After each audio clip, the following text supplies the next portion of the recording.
Hey, how's it going? My name is Balasabas. I'm back for another episode of The Upload. This is the podcast where we break down the biggest headlines in the creator economy and what they actually mean for creators like you and I. I work by day as head of partnerships at a company called Uscreen, and I spend most of my days talking to creators, building real businesses around their content. And so this podcast is where I get to share what I'm seeing and what I'm learning along the way. And so today, I've got some juicy stories this week that are really interesting, that has caught my attention, that I wanted to share with you. First, VidCon's new direction under their new ownership.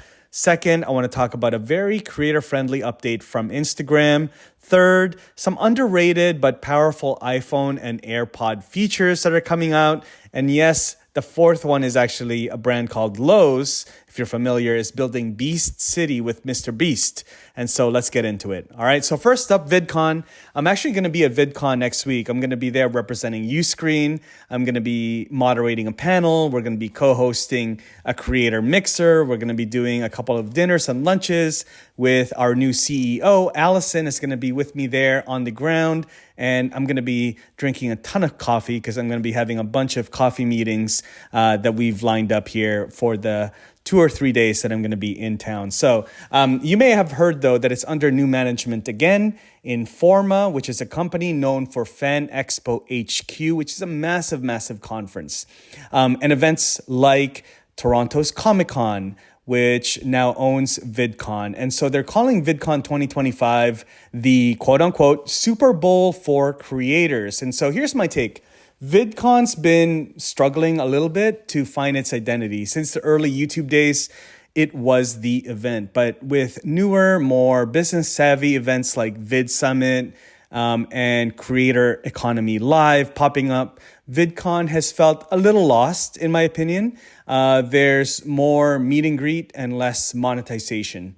And so now the question is, will Informa turn it into more of a Comic-Con style expo or a legitimate creator business summit? So we're going to see. Either way, I think if you're a full-time or aspiring content creator, you've got options now. There's a lot of different options for conferences and events to attend. You don't have to wait for VidCon, but if they deliver on what they're hinting, which is global expansion, deeper YouTube integrations, and honoring OG creators, this could be a really interesting reset.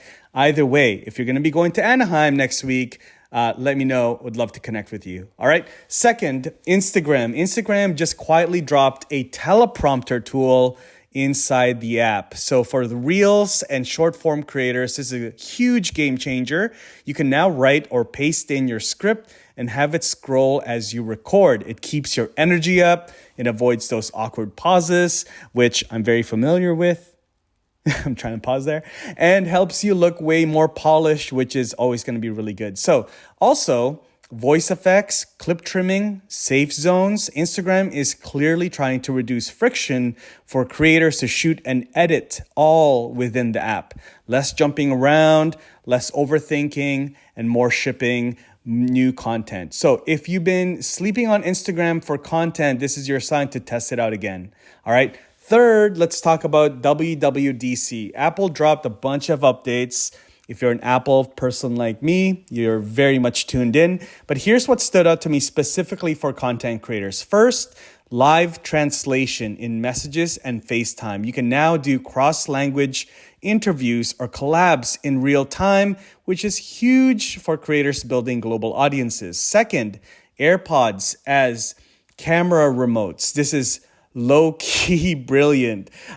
Press and hold your AirPods stem to start and stop video recording. No awkward reaching for the screen when you're filming solo. This feature alone makes me want to upgrade, to be honest. And lastly, the new Spotlight search automations. You can launch actions before opening an app, like turning on podcast lighting or muting notifications before you hit record.